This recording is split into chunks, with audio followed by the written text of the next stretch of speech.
Hi there everybody, you're listening to the Success with Craig show, a podcast show dedicated to provide you with hot topics in the areas of entrepreneurialism, success, what's new and relevant for you to really make a difference in your thinking and your action-based abilities.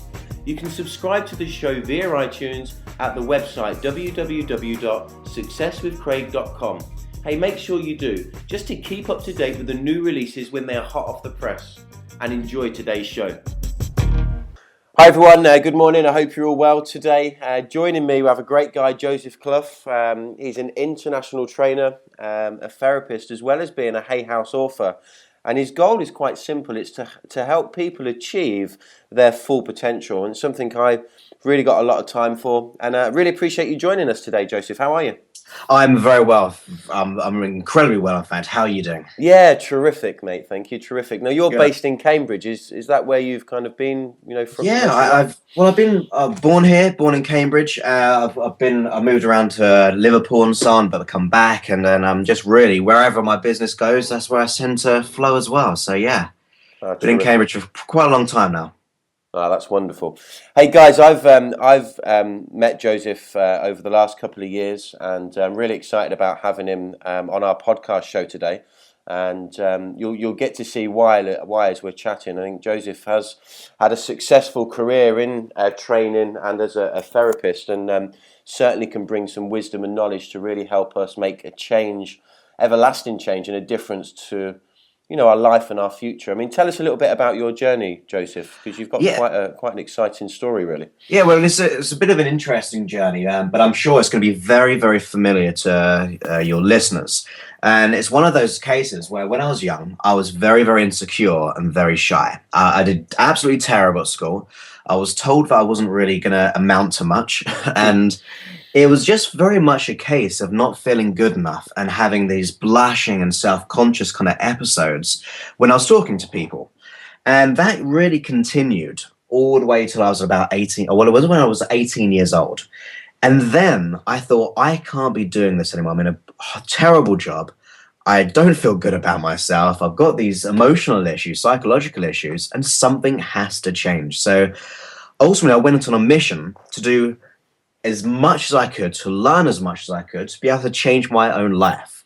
And when I started doing that, I actually somehow got into this business, and I've been doing seminars and trainings and audio programs and seeing my clients for the last 10 years now. Okay. So it really started that whole journey by making a decision that, look, there's my life. I need to be able to take control of it, take responsibility, because no one else is going to. And going on that mission to really find the answers to be able to live a happy, fulfilled, and content life. And from there, it's kind of led me to this point now, which has been really quite ironic because when you think about it, if I didn't have the issue, I wouldn't be doing what I'm doing right now, which is living and helping people as much as possible. So I'm actually very oddly thankful for actually having those very insecure problems, because that's actually led me to this new exciting life for the last 10 years. So it's a very odd one, really. Yeah, it's obviously given you that strength to make the decisions and choices that you have done over the last few years, and lead you to a place where you can, I suppose, associate with people that have had similar experiences, which gives you an understanding to be able to really help and support and make a difference with people. Yeah, I think you're absolutely right. And you'll definitely know this from all your amazing experience. But a lot of the time, no matter what the issue can be, usually if we have a belief of like not being good enough or worthy, that has such a big effect on our life. Just one belief system can have an effect on your relationships, your career, your health. So when we begin to understand what limiting beliefs are and how important beliefs are, once we get the empowering beliefs, we absolutely transform how we see life and all the opportunities life has to offer us. Exciting. So you're actually a certified trainer of the sort of neuro-linguistic programming. That's the one. Timeline therapy, and you're also a master hypnotherapist as well. I mean, which came first for you? Where did you Because, you know, I Yeah, know. well, they're very interlinked in by nature, Yeah. which we'll get into, I'm sure. Mm. But I actually first started with hypnosis. Now, my dad did it as a hobby, so I was very, very skeptical at first, and also a little bit fearful, thinking that he might hypnotize me one day to do more things when I was younger. I'm But sure he did. yeah, yeah. As far as I know, he may well have done that. And he actually told me, "Look, you're not in a good place. Just go on this hypnosis course. If anything, just to get some headspace, get a bit of clarity." So I got into this hypnosis course, which was based in Scarborough at the time. So it's a long journey from Cambridge. Like, it must have been 4 or 5 hours for me in my little old 1 litre car back then. And I took that journey. And on the way back, I thought, wow, what a transformational change. When you start to reconnect with the inner resources of yourself, you can make such a difference in your life. And I wanted to be able to share that. So hypnosis definitely came first.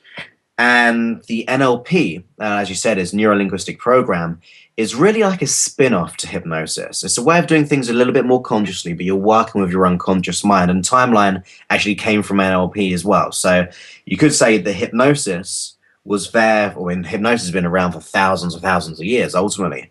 And NLP, being about 50, 60 years old or so now, actually was modeled on hypnosis and psychotherapy, and then kind of channeling it into this new kind of type of process. Mhm.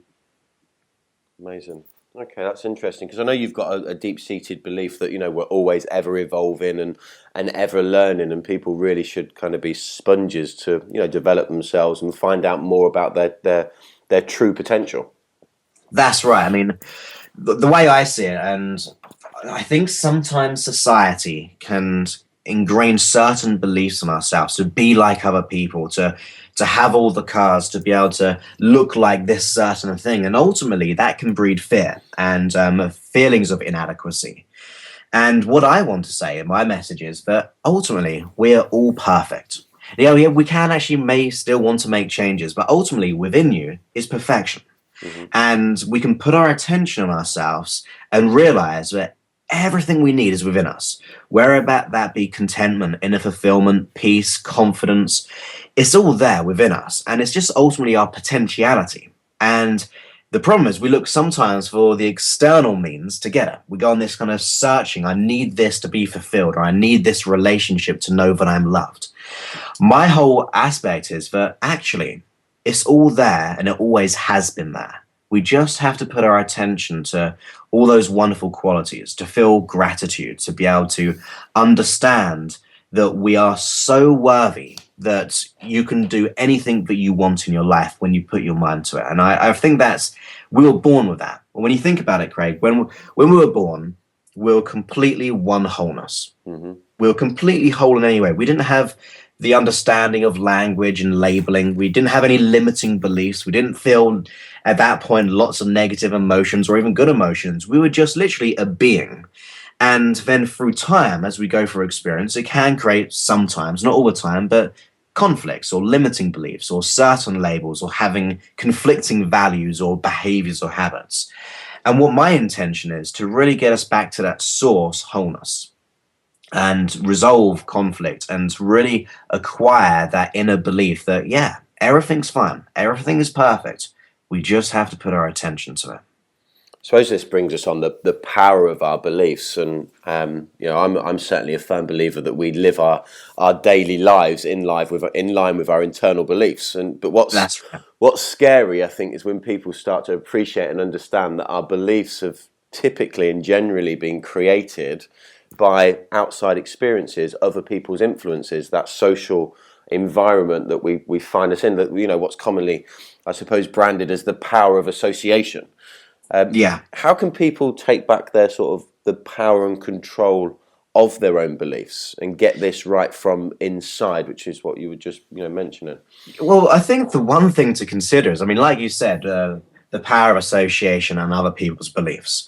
But I'm always curious to know, where did they get their beliefs from? Now, the chances are they got it from their environment years before we got that belief, if we're younger than whoever we learned it from. Because usually, Greg, as you know, we get imprinted by our family, our friends, our peers. And if we track back where their beliefs come from, the chances are that they were taught that, or they were told that life's a certain way. But where did they get their beliefs from? Well, the chances are the people before them were told that's a certain way of living. So ultimately, we could be actually living limiting beliefs or certain beliefs which are generations old. Like, just generations old, that we think, actually, when we look at the reality of it, where did this belief come from? Does it empower me? And does it really apply to me? So leading on to that question you just said, I think the first step to realize is that we must be conscious of the beliefs we believe in, because beliefs do make up our world. When we become conscious of our beliefs, we have the ability to change it. And I remember a great quote, and I think it was, "We're only kept in cages we cannot see." So we're only kept in cages we cannot see. So ultimately, if you're unable and you just live these unconscious processes, you're unable to understand the restrictions within that. But when we become conscious of our belief systems, it ultimately means we now have the power back. When we become conscious, we can take responsibility for them. And when we take responsibility, we get ownership. And when we get ownership, we can actually start to make those fundamental changes. So the first step is being conscious of the beliefs that we have within us. And we can ask ourselves, if we have a problem or anything like that, we can ask ourselves, what belief do I have about myself which makes this so? So if I have the belief of, I can't get a relationship, I may have got some anxiety or worry, I could ask myself, what is the belief I have about myself which makes me unable to do that? And that brings us to the source of that limiting belief. When we become conscious of that, we can think, well, is this my belief? Was I taught this belief? Let's take the money example. We may have the belief system, well, money's a bad thing, or it leads to evil, or I feel guilty. Where did that belief come from? Did we get taught it? Did we just pick it up through some certain experiences, which is very common? I mean, if we take my example, when I felt not good enough, because I remember clearly when I was at school, when a teacher said, "Joseph, you're not good enough to be able to go to the next level if you don't understand this process," which was like going to secondary school. So that I thought at that moment, wow, the teacher has authority. They know me and know my abilities, and they're saying I'm not good enough. But the thing we must consider is the chances are the limiting beliefs which we have formed were, you could say, formed at a place where we didn't have enough information or knowledge to make the right belief system. So if we create a limiting belief at, say, 5 years old, or 10 years old, or 15 years old, how much life experience do we have to make that judgment? The chances are not many. We don't really have life experience. So maybe that event overpowered us, or someone told us something and we just took it on uncritically. Like, I think we don't take on beliefs on for fun. We do it for positive intentions. So we know that the belief system is there for a reason, but is it still applicable to where I am now in life? Once we get those learnings, then that belief system starts to disappear. And when that disappears, as you said, you change your reality. You perceive a whole new reality, from scarcity, from being limited, to absolute optimism, to absolute opportunity. Does that make sense? Yeah, it does. And I think I understand the power of, people being conscious of their beliefs and kind of knowing where they are. And I really like the way you've sort of taken that back with saying, well, look, we could actually be living beliefs of, generations of, years and years and years ago, which have very little relevance to today, where we are right now. So what can people do with regards to, obviously they're conscious of their beliefs, and they can, ask this question about, what do I have about myself which makes me unable to do that, so to speak? How can they then start to replace them with new empowering beliefs? What actions could you recommend? Well, there's a couple of ways, and I'll try and give you, with the time that we have. One thing is preserving learnings. Now, the reason why we have limiting beliefs, so let's take the example of not being good enough, which is very common. The limiting belief of not being good enough is actually a protective mechanism. Like all issues that we have, our body does it for a certain reason. If we take the belief of not being good enough, if I have that belief in my mind, it will keep me safe and I won't push myself out there. So I won't go into situations in case I get hurt because I don't believe I'm good enough. What if people think of this of me because I don't feel I'm good enough? So it's very much like a keep me in my comfort zone, or not really comfort, it's just my familiar zone, because it's not very comfortable if you have an issue. Yeah. So it's a very familiar zone, but I'm going to stay here and be protected. Now, the one thing is, once we get our unconscious mind to learn what needs to be learned, the problem will start to disappear. But to make it a little bit more specific and a bit easier for us, if you can imagine, Craig, you have a limiting belief. Mm-hmm. And as you imagine that limiting belief, how you know that it's true, how you see it in your mind, or how you feel about it, you keep on asking one of three questions. You'd say, well, for what purpose do I have this belief? Or for what intention do I have this belief? Or, and the third one is, what's this belief trying to get me? Because it's not getting you anything good, but what's the intention or the purpose behind it, like the motivation? So we dissociate from the behavior itself and go back to its core intention. Once we get that, say the intention maybe, well, it's trying to protect me. We go, for what purpose protection? And that might be, well, so I feel safe. For what purpose? Safety and protection. Well, so I feel comfortable in my environment. And we just keep on asking those questions. Now, when you do that, and you continually do that for at least 10 to 15 times, your neurology will actually break outside of that belief system. So to run it quickly through, it could be the first one's protection, the second one's safety, the next one's comfort. If I feel comfortable and I'm protected, I feel actually quite happy in my situation intentionally. What will that get me? Well, that will give me confidence. And we actually become in conflict with the original conflict for limiting belief. Does that make sense? Yeah, I'm following you. Yeah, definitely. It's one of. I think I'd have to listen to you again and practice. I think one of is going to be the keys for people to, as you said, look at this 10 to 15 times to really. Yeah, I mean, the way to do it is if you can imagine that every belief system, limiting belief system, has a boundary, doesn't it? Mm-hmm. Like a label, you could say. Ultimately, by saying for what purpose or intention, we're going to the highest intention why our unconscious mind runs it. And when we go there in our mind and we consider it, the unconscious mind will have to reevaluate itself in accordance to that belief system. So I know it sounds very technical, but when you apply it, you'll actually see these fundamental changes because you're going for what purpose, for what purpose, for what purpose. And ultimately, your brain unconsciously will take you to a state of the opposite of that limiting belief system. So we're actually keeping the intent of safety, but generating a whole new association to an empowering belief of being worthy instead. Yeah, I understand, mate. So we're breaking through that neurological boundary of that limiting belief. Yeah, so you're becoming conscious of it, and then I suppose you're asking the questions, you're challenging that belief. And by doing so, you, as you said, you're stepping out that boundaries and associating a different belief with that feeling of safety or confidence or whatever. That's right. So you're keeping the safety, but you've got this new belief system which actually supports you in the right way. Awesome. Fantastic. So, you mentioned sort of, going into, I suppose, NLP and the neuro-linguistic program. I mean, am I right in saying this is really just like a set of skills that we already have within us that we can very much actively use, within our mind, body and soul, really, to run our own life much more successful? Yes, it definitely is. I mean, the metaphor I paint in my mind is if you can imagine an overgrown garden. And if you go down the one route of that garden, what begins to happen?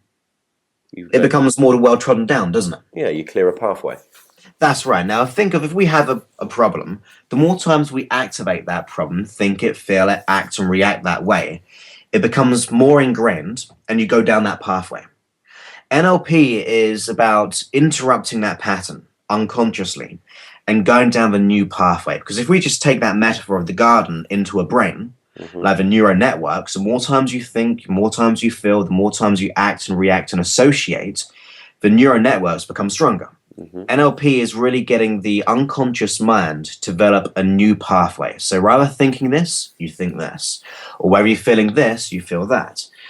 So it ultimately transforms you consciously and unconsciously by giving you the resources that you already have within you and breaking through those limitations.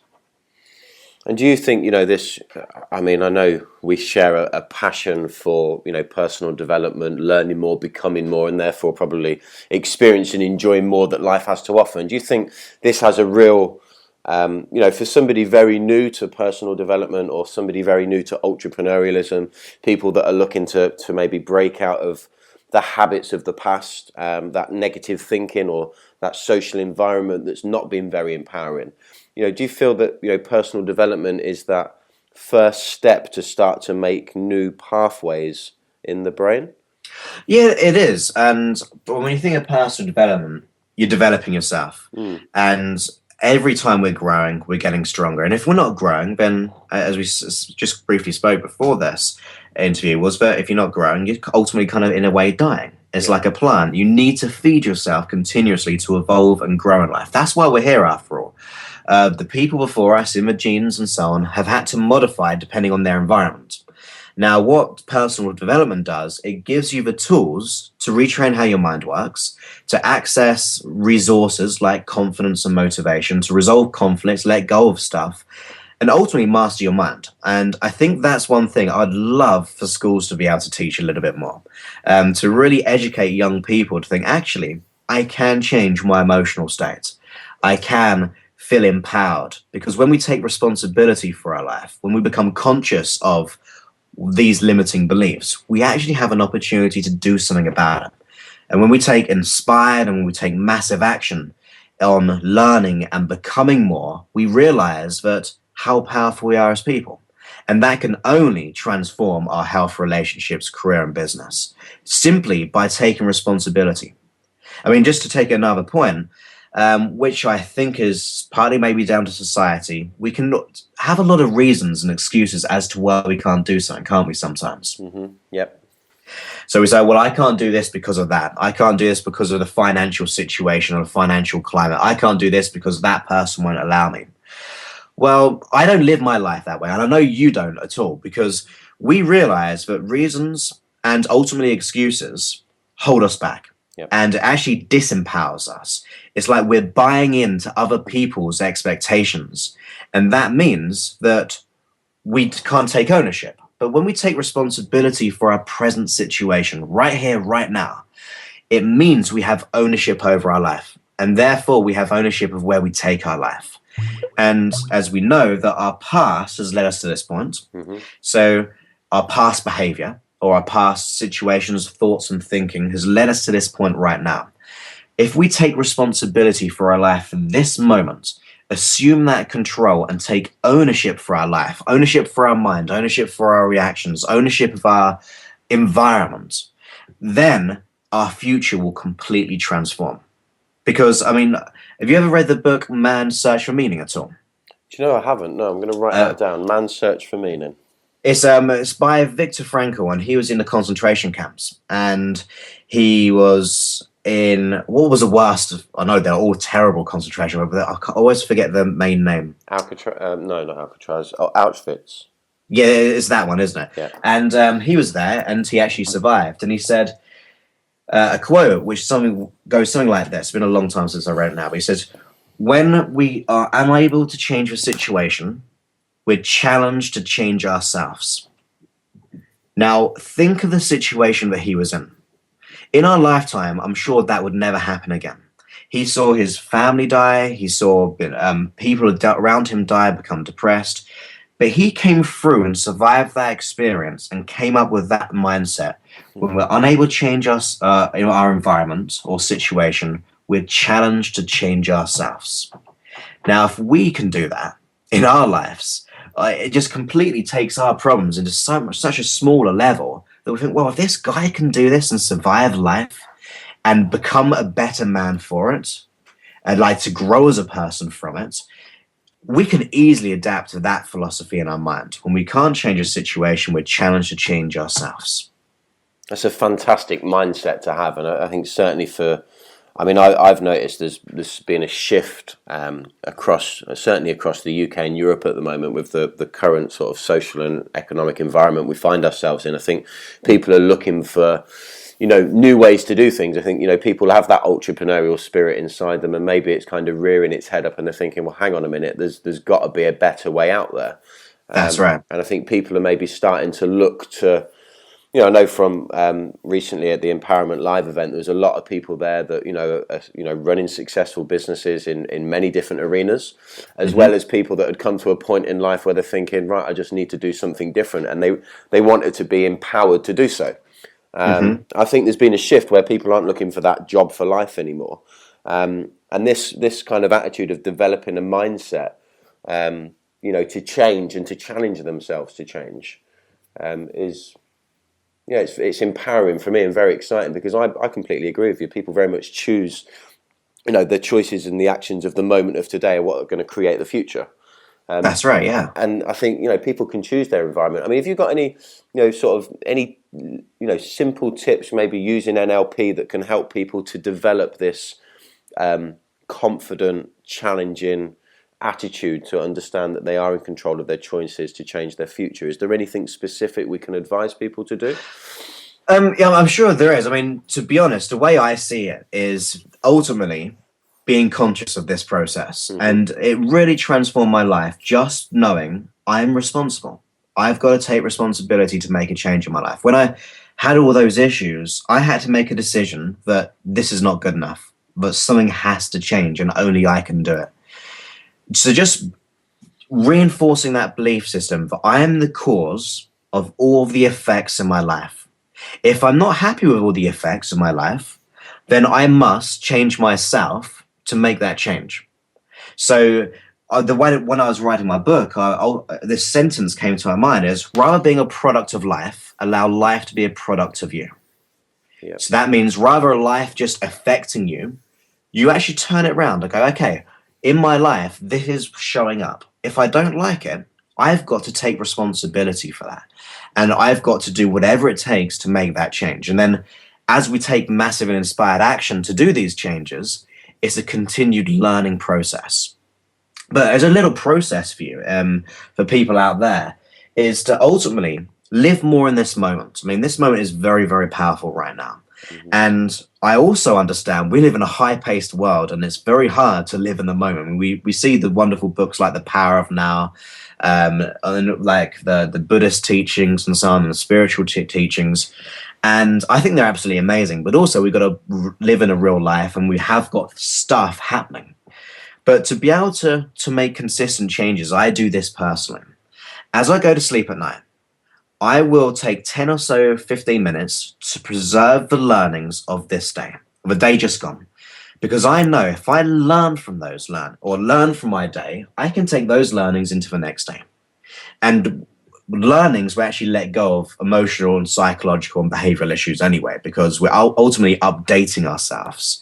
We only have problems because our body thinks they're doing good things. If we have a fear of phobia, it's doing it for protection. If we have anxiety, so we're trying to control our future too much of all the things we don't want to happen. So ultimately, as you go to sleep at night, take 10, 15 minutes and preserve the learnings from that day. Nothing else. Forget about all the other things. Preserve the learnings. Then, when you wake up in the morning, take 10, 15 minutes to rehearse your day exactly how you would like it to be. And really see yourself taking responsibility. See yourself being empowered. And this does it for a couple of reasons. First of all, it's very much like a goal-setting process. But, okay, there's my goal for the day. Yep. Second of all, by rehearsing it in your mind, your unconscious mind ultimately thinks this is going to happen. The mind cannot distinguish from what is imagined and what is real. And so when you go there in the mind, you ultimately go there in the body. You're actually firing off the same connections as if you were having it. So as you rehearse it in your mind, you're ultimately giving your unconscious mind the strategy of how you would like to perform that day. Then, throughout the day, every couple of hours, take 5 minutes to sit in your environment and just take it in. Be peaceful for a while. Ultimately, that keeps you bringing back to the now. So every couple of hours, just take 10 minutes, 5 minutes to sit peacefully and put your attention on this moment. Because in this moment, you become far more creative. You just live and flow throughout life. But by going for, as you go to sleep, preserving your learnings, that deals with the past stuff, our past-based thinking. So we were transforming our negative past-based thinking into a positive way by preserving learnings and evolving. We're also taking care of our future-based thinking, like if we ever get anxious, we're just resolving that by rehearsing our day. And also every few hours by being in the moment is causing us to live fully in the moment. And that's when you're far more confident. That's when you're far more creative. And also you're realizing that this moment is the most beautiful, most wonderful thing you could ever happen to you. And that's no matter whatever we're going for, just being in this moment and taking responsibility for it. As we do that, we're covering all fields. So you could say it's like kind of driving a car. When you're driving the car, you occasionally look in the rearview mirror, which is your past, you could say. You occasionally look back and you're preserving learnings to make sure you're on track. And so you know where you've been. You have the big, wide open, window screen in front of you. And you're seeing where you're going. That's where you're putting your attention. That's where you're putting your focus. But you're always in the driving seat. You're always in the moment. So yeah, you can keep looking back at the past every so often just to preserve the learnings as you go to sleep at night. You're rehearsing and you know your map, you know where you're going in life by just rehearsing your day, but you're always firmly in the driving seat, directing where you wish to be. We've got to really just utilize that kind of metaphor into our lives. I love that, Joseph. I think that's a real cracking, usable sort of free point tip for people to use to really empower themselves daily. I love the philosophy of just preserving the learnings of the day. And I think often a lot of people educate themselves through personal development, but maybe this preserving of them learnings of the experience of the day, I feel can just really empower people to live that enjoyment. And then I suppose, as you're saying, in the morning when people are waking up, they're rehearsing their day. I suppose they're rehearsing their very own mission statement to have that day of what would be their greatest day. That's right. And I love this thought of just taking a few moments as well. I mean, I do that myself unconsciously, just to enjoy the moment without realizing probably the importance of doing so. That's right. I mean, the reason why you do so amazing at what you do, Craig, is because you've had to learn, right? Yeah. I mean, it didn't just happen to you. No, of course not. No. You had to dedicate and you had to learn. And like everyone who is successful, they have to learn. So just by doing that little process before you sleep, you're learning, and that means you're growing as a person. By, as you said, rehearsing it in your mind, it's like your own mission statement. You're declaring to yourself, there's how I want my life to be. There's my strategy, and there's where I'm heading. And as you live in the moment, you embrace life as well. Because people say life is quite short, don't they? So you got to do all these things. But it's also the longest thing you'll ever do in life as well. So you might as well just live in this moment and enjoy it. Yeah. And really kind of take that responsibility, because wherever you put your attention, that's where you're getting your results. So if you're putting your intention and attention on issues, problems, reasons, excuses, that's where you're telling your unconscious mind to look for more of it. But when we change our attention, our focus onto what we want, we're telling our unconscious mind, this is where we're heading. Yeah, I love that. Hey, do you know what? I really do appreciate your time. I know you're a busy man. I know you've had a really hectic few months, and I'm sure you deserve some proper chill recuperation time soon, Joseph. That is the plan. I really appreciate. I'm sure that the listeners today and any time they choose to connect and re-listen to this podcast, so I think they're going to enjoy the information. And I just love the philosophy to get people understanding that everything they need to become and enjoy the moments of life they already have within them, and the opportunity to make the choices to develop the mindset to just challenge and change themselves, ever evolving, ever learning, just to enjoy, everything that they've got within them to create the abundance and fulfillment in, their life's quest. So perfectly put. Yeah, I really do thank you very much for joining us. My pleasure. Where can people connect with you if they want to, connect, find out a little bit more about you, Joseph? Well, one of my mission statements is just to give. So on like Facebook, I just give loads of free audio programs. I've got like an 8-hour audio program for confidence. So if you want to join me there, it's just facebook.com/Joseph's fan page, and twitter.com/Joseph Clough, or josephclough.com. and I've got loads of free resources to help people. That's what I'm really about. Yeah, that's wicked, mate, and got a lot of time for that. And also, guys, Joseph's book, as he said, he's a Hay House author, soon to become very successful author, I'm sure. It's called Be Your Potential, and it's going to be out in July. Myself being a product of personal development and somebody that's got a belief that it's the key to our personal growth, I'll certainly be picking up the book and highly recommend that others do too. The more we learn, the more we become. So, hey, Joseph, thank you very much, and I will look forward to connecting with you and catching up with you soon, buddy. Absolutely. It's an absolute pleasure speaking to you as always. Cheers, mate. All right, have a great day. Thank you for listening to today's Success with Craig show. Remember, you can subscribe via iTunes at successwithcraig.com and be notified instantly of any new and important releases.